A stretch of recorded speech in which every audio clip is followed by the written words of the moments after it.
Hello, my beautiful souls. Welcome po sa ating tarot reading session. So, keep in mind, general reading po ito. Maring mag-resonate, maring hindi. Kunin nyo na lang po kung para sa inyo and leave the rest. Maring mag-shift na energies or magkabaliktad ang sitwasyon. Kaya kayo na pong bahala kung saan kayo nakalugar sa reading natin. So, let's see.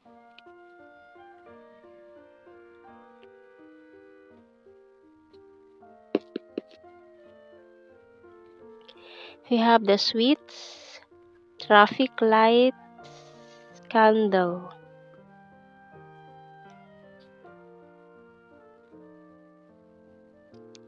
Music, the broom, and bonfire. Oh, maganda na sana eh. Humabol pa si bonfire. Tide. So, maring two-person to, two energies. Kasi may isang, fresh energy dito na who's interested na makipag-collaborate sa'yo. Gusto niya kasing pumasok sa buhay mo eh, itong isa. And yung isa naman, parang person from the past with these two energies natin, bonfire and tide. Person from the past na maaaring panandalian lang itong relationship na nangyari sa inyo. Tingnan natin message ng Archangel.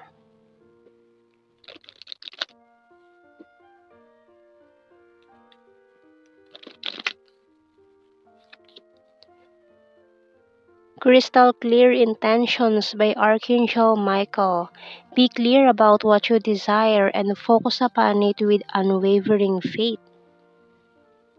So, yung isa kasi daw ay may crystal clear intentions. And yung bottom card natin, nakita ko to, si Victory by Archangel Sandalphon. Your prayers have been heard and answered. Have faith. So, ito mga may mga prayers ka na matutupad ngayon eh. Maring ito na yung wish come true or matagal mo nang hinihiling itong bagay na ito na ipagkakaloob sa iyo ngayon. And maaaring makakuha ka ng signs or sagot sa mga music na napapakinggan mo. Maaaring doon ka makakuha ng hints about this. Kung naguguluhan ka about this person, kung hindi ka sigurado sa kanya, sa new person na to, maaaring makakuha ka ng mga signs sa paligid mo, kaya maging keen observant ka. Okay? So, tingnan natin to sa ating tarot cards. Emperor, Aries energy. Wow, the Lovers, Gemini. So, isa na sa kanila eh. Your divine counterpart. We have here the Ace of Pentacles, new. Oh, we have the Six of Cups. So, it's about reminiscing the past, your childhood days, or maring childhood sweetheart mo itong taong ito, or naging childhood friend.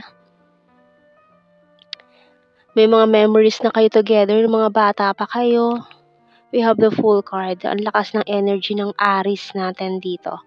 We have the Moon, that's a Pisces, Hangman, and the Eight of Cups. So, maring nag-walk away na rin to sa buhay mo eh.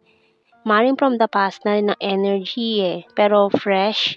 Kasi ibig sabihin, nakilala mo na siya in the past, pero hindi nagkaroon ng relationship. Bottom card, Seven of Pentacles. So, parang matagal na siya naghihintay din eh. Waiting for the right time. Kasi nga siguro, mga bata pa kayo noon, parang wala pa kayong kamuang-muang. We have the, this is not over yet. Crying over you, feeling lost. So, itong isang past dito eh, para kasing galing na sila in the past parehas eh. Yung isa naman dito is, ito maring si bonfire energy na naging karelasyon mo na mabilisan lang or ka-talking phase mabilisan lang. na parang nagkaroon lang kayo ng saglit na connection. Para sinasabi naman niya dito na hindi pa daw yun tapos, babalik daw siya, mga gano'n. Gusto niya pang ituloy, ayan. So, feeling left out in the cold. Bigla na lang siya nawala eh. Itong bonfire energy na to. But still, I'm keeping tabs on you daw. Moving forward, you're so sweet and caring. Namimiss niya siguro tong pagiging sweet and caring mo. Ayun, yung unang-unang card natin doon. We have here, you're my wish come true. I miss you so much. So, yun na nga, namimiss ka pala daw. Kaya din tayo may 6 of cups dyan. I will fight for you. So, siguro noon hindi ka doon niya naipaglaban. Maring isa sa kanila, gusto niyang ipaglaban ka ngayon. I want to see you this weekend. Ayan. Maring may tagisan dito. Matira matibay. Sino sa kanila ang karapat-dapat or pipiliin mo. Parang may the best man win, ganon. Kasi mag-aagawan sila sa attention mo eh. They want you. So, tingnan natin. So, syempre, decision mo yun. Kung sino ang gusto mo, sino ang pipiliin mo. I will wait for a sign from you. I feel you leaving me behind. You were the best thing in my life. We will be together again. I'm afraid to contact you. My life is not as together as it seems. And I wonder if you're happy without me. Oh, isa pa. I lost myself for a little while. I hide behind material things. Okay?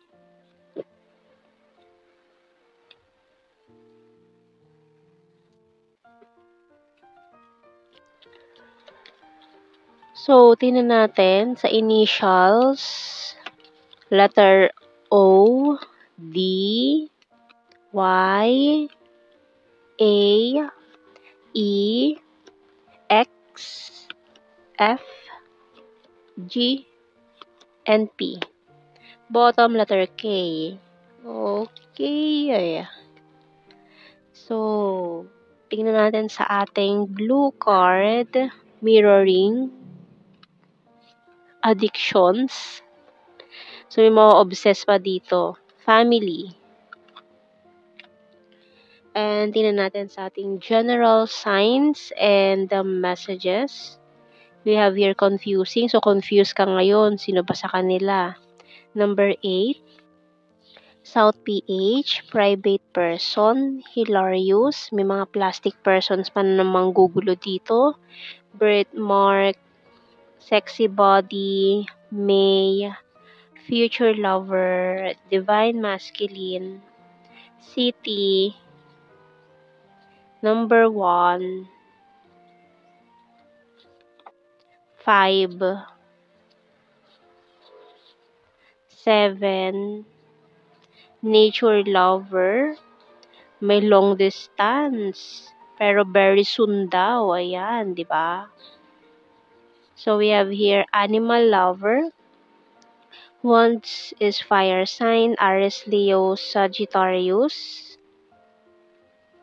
November, shy at first. Number 4, crazy for you. Uy. Killer smile. Eye contact.